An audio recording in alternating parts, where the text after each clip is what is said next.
do. And I'm so pleased that she's here to do this. So without any further ado, I'm just going to hand you over to the lady herself, Liz.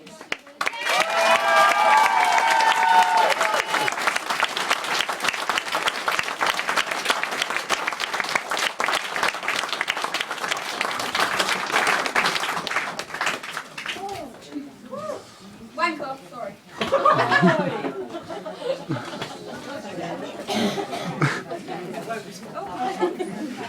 Okay, just before I start, those of you that know John, he sends his love and best wishes. He's not too chipper at the minute, and so he's staying with some friends at home. So I've just made the journey on my own, which feels a bit weird, really. But anyway, I've never made any of this journey, Great Oaks journey, without him, so it's quite strange, really. One other thing I was going to say just before I start, only my memory isn't what it was. It never was very good. Okay. Yes, but I'm not doing it now. Yes, sorry. Okay. Anybody running a book on how long I'm going to be? You see, it's a wonderful way of making money for the school. Think about it. Okay. It's 8:45. I promise I'll be as short as I possibly can. I've just made a few notes. I hope nobody's got anything pressing tonight. Or they won't come to that tomorrow morning either. You mean serious? I'm always serious. No, that's not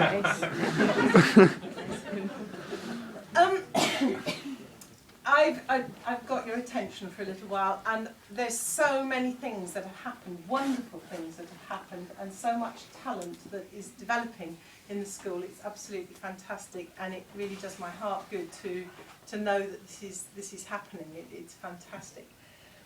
But I would like just to take you back, because when Julie and I started the school, things were very different, and I would just like to tell you the story of that, because I actually don't think it ever does any harm to reflect and go back.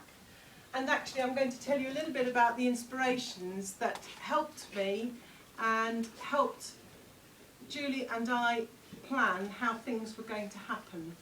And an awful lot of them are still happening, and that's really quite nice as well. This is, and are you sitting comfortably? Because if you're not, that's just too bad. Then I'll begin. Once upon a time, there were two very busy and slightly mad women who had very good jobs and really weren't looking for any other employment. And their youngest children, their respective youngest children, were out of school. And they don't mind, I don't think, was Martin and Jazzy. I can't see. There she is, she's hiding. And I think it was probably, I should have worked this out, I think it was 12 or maybe 13 years ago, was it? Something like that, yes.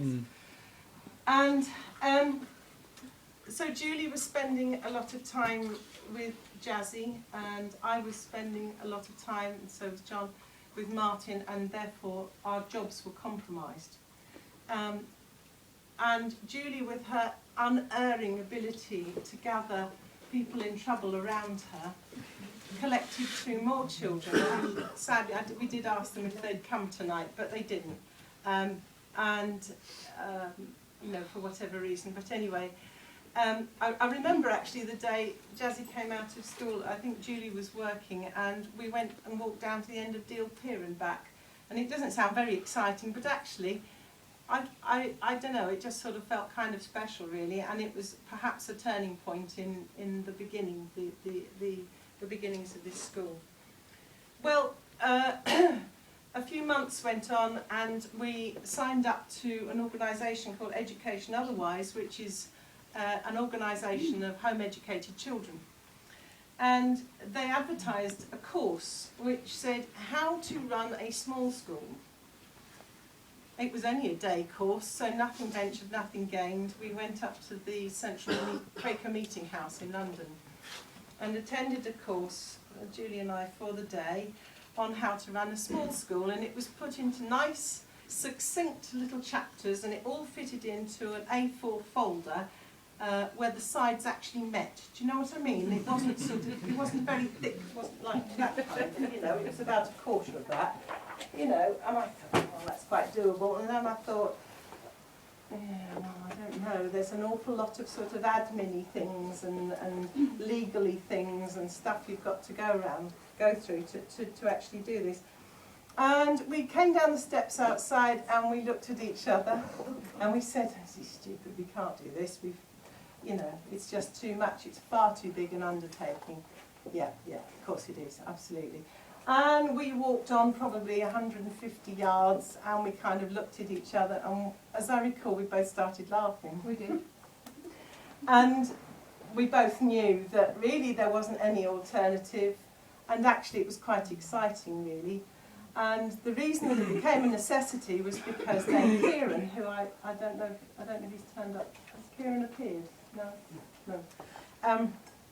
Was actually knocking on the door, the 5th student, and legally then we had to become a school. All the laws changed now, so it's completely different.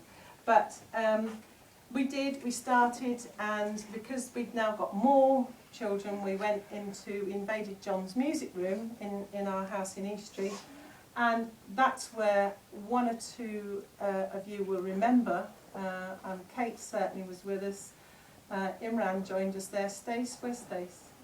Oh yes, Fiona started there with us. Stacey, she's not around. She just about joined us there. And we were there for about 3 years. It was quite nice actually being in the middle of the village with a school, but anyway, suffice to say we outgrew. Once we sort of spread up into 2 bedrooms, and the 3 sons that were at home were, you know, with a day off work, shuffling down in their gym jams going, oh God, not all our load of blooming teenagers still, you know. It all got a bit much, one way and another. But anyway, it was obviously going places, and Lord Northbourne lent us a house called New Downs Farm on Sandwich Bay, which was idyllic in terms of where it was, but it was just too small. In fact, it was so small, the only place that 2 of the students could find to kiss and cuddle, and I'm not looking at any direction impossible at the moment, was on the stairs. So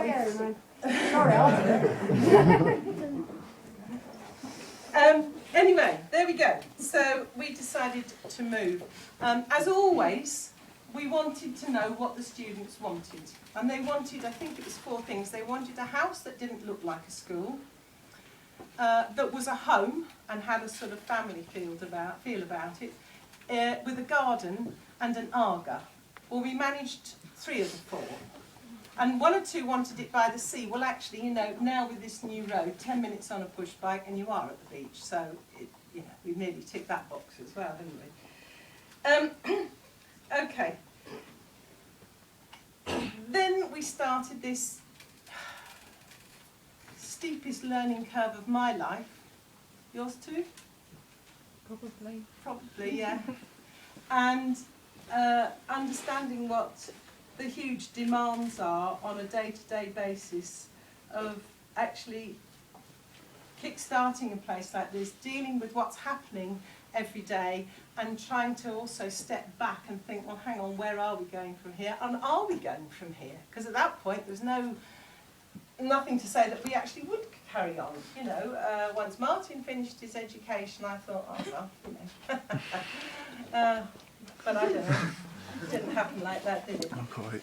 So, the job is hard. It's not difficult. Do you know what I mean? When people say things are really difficult, they try to make it as though only they could do it, or only really special people could do it. And that's completely not true. It's hard, it's unrelenting, it probably should carry a government health warning, but difficult it ain't in actual finding out how to do things. If you can find out how to do things and do them, then fine, it isn't a problem. But the job goes on, and the job has gone on and grown with this school. And just look what Lou has managed to do with, you know, she's a good deal younger than I. She's got drive, enthusiasm, and furthermore, she can actually work full time at the job, and that was always one of my biggest regrets, that I couldn't just dump the osteopathy because I had to maintain my registration, so I had to carry on working, and that was largely evenings and Wednesdays, and that's why it was really quite hard. In fact, for the few months that Lou and I were working together, it made the whole thing quite possible. It was really nice. But anyway, so Lou is now running and doing, look at the steps forward, look at the changes that have happened just in 13 months. It's wonderful, it's brilliant, and I hope you all do get behind her, and judging by the applause and the cheers, you obviously do, and that's absolutely fantastic. I get asked all the time, but don't you miss it? Because I bore the pants off people in County Durham talking about the school. And my answer is yes, and unequivocally I miss it terribly. I miss the laughter. Everybody. Yeah. But the laughter particularly, there's always laughter in this school, and various Ofsted inspectors and county people have picked up on that. There's always gales of laughter, or somebody sounds like they're being murdered. Maybe they are, I don't know. But, and the thing is that, yes, I miss that bit terribly, but I actually don't miss the 24/7 buck stopping. I said that very carefully.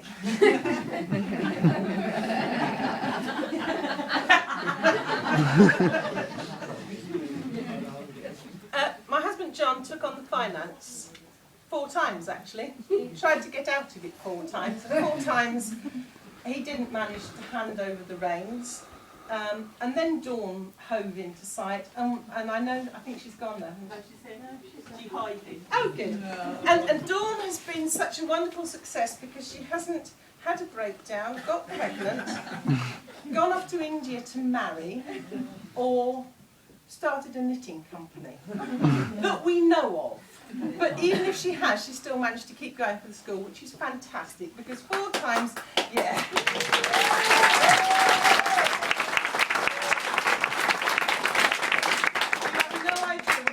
You made to John's life because 4 times he had to pick up the reins from what other people had been doing, and Dawn will know how difficult that is. Okay, so one of the hardest things we had to do was to write a prospectus, which I don't know, have you got around to changing that one yet? I can't get onto the website. Oh, hooray! Not really, no. It took us months of agonising, and Pedro will remember this because he was involved in a lot of the meetings. Julie's husband, Jazzy's dad, same sort of thing. And one of the most important things was the core beliefs that we drew up together, because they are still the same. And I'm not going to read them all out because it's quite long, but I'm going to just briefly say what they are because I'm going to come back to them. The things that we that says what we're trying to do here to other people, all right? And it is on the website. That we provide an holistic education. I think we do. That the staff and the students respect one another as individuals with an equality that isn't present in mainstream schools. A tolerance. It's a word, unfortunately, bandied about in council, it always used to be the whole time. But it's true, and there really isn't any other word that would do, actually. Being tolerant of other people and their funny little ways, be they students, staff, or anybody else, come to that. That we are a democratic school, and that's key, because it puts everybody who studies here and everybody who works here in an equal driving seat for this school and how it goes and how it's shaped and how it develops. And that's really, really important. And the last one is the self-motivation, which is really what the students who've got prizes and awards, who've even just managed to make